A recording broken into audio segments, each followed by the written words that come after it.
Alright, what's going on guys? Doc Dempsey, and in this video I'll be going over the two new Zombies Career Challenge calling card sets that they added to Season 1.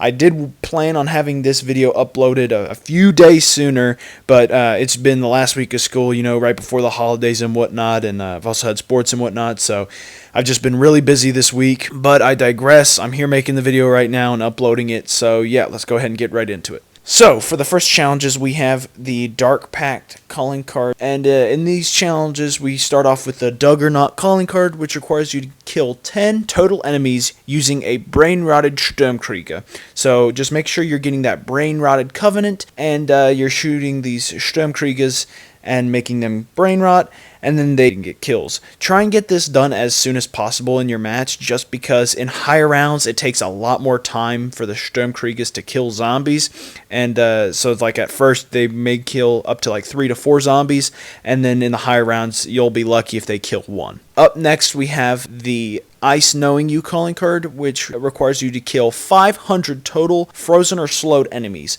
So it isn't very specific, but you can only use ice related covenants or kills, or also use the Frost Blast field upgrade, and then just obviously get kills with those. Gas grenades don't count from what I've experienced, but maybe within some recent patches they may have fixed it, but I digress. After that we have the Contract Killer calling card, which requires you to complete 10 objectives while using 3 covenants that boost your damage. So you don't actually have to get kills using these specific covenants in each round, you just have to have these covenants equipped. So you know, a covenant that boosts your damage while you're stationary, you can have that. You can have the one that boosts damage while moving, just another covenant that boosts damage while the enemies are stunned, for example. That's just an example of some of the covenants you can have, and then again, you don't have to get kills specifically with those covenants, just as long as you have them equipped and you complete the objectives, you'll get progression towards that. After this we have the Transfusion calling card, which asks you to heal to full 100 times while satiating your bloodlust.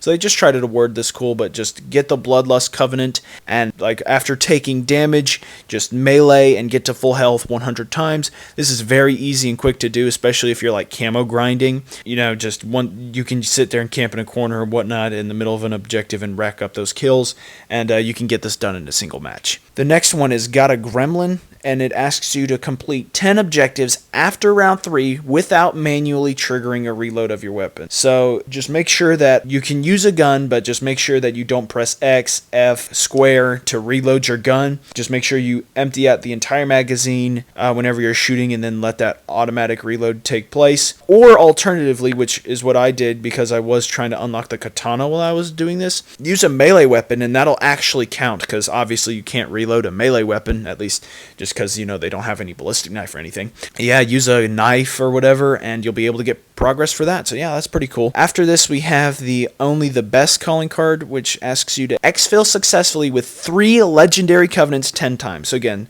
self-explanatory, tedious, get 3 legendary covenants and exfil 10 times.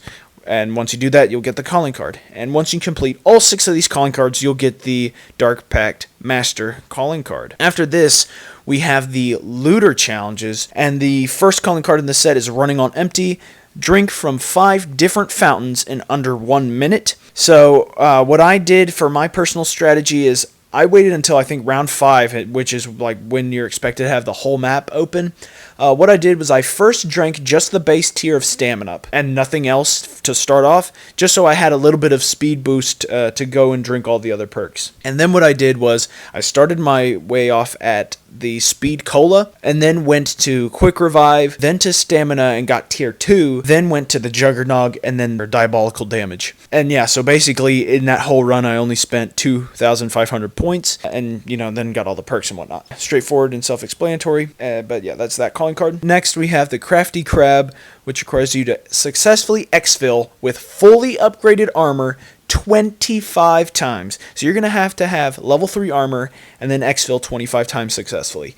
So yeah, that is a very difficult, or it's not necessarily difficult, but very tedious, because in total, if you had to also get level 1 armor, you know, like you didn't get it dropped off from a zombie or within a chest, that's a total of 5,250 salvage just to get level 3 armor. If you got level 1 armor off of something for free, then that's 4,500 salvage. So if you're grinding for this, definitely I recommend getting Covenant. That increases the amount of salvage you earn, and that'll make this challenge a lot more obtainable quickly. But yeah, that's the calling card. Up next we have Crystal Farmer, which asks to harvest 50 Dark Aether crystals.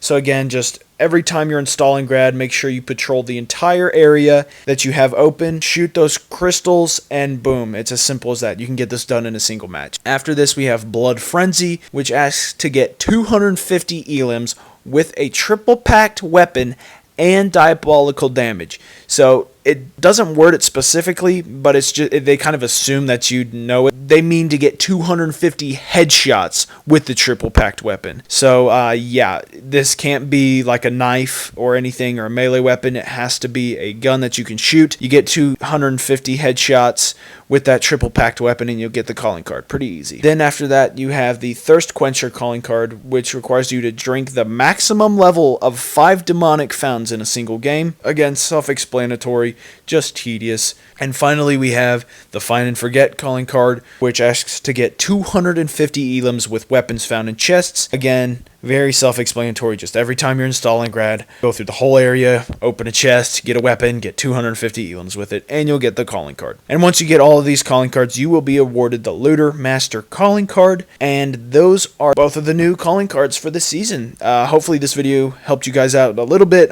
Most of these challenges are pretty self-explanatory. Yeah, that's pretty much it, guys. I appreciate y'all for watching it. This video was requested a bit. Yeah, so I hope this isn't too late, but nevertheless, here it is. Definitely consider subscribing and whatnot. If we could get to 200 subscribers by the end of the year, that would mean so much to me. You know, especially since Christmas is like a week away and then my birthday is shortly afterwards. That would just be the best gift in the world. But yeah, thank you guys so much for watching and enjoy the rest of your day. See ya.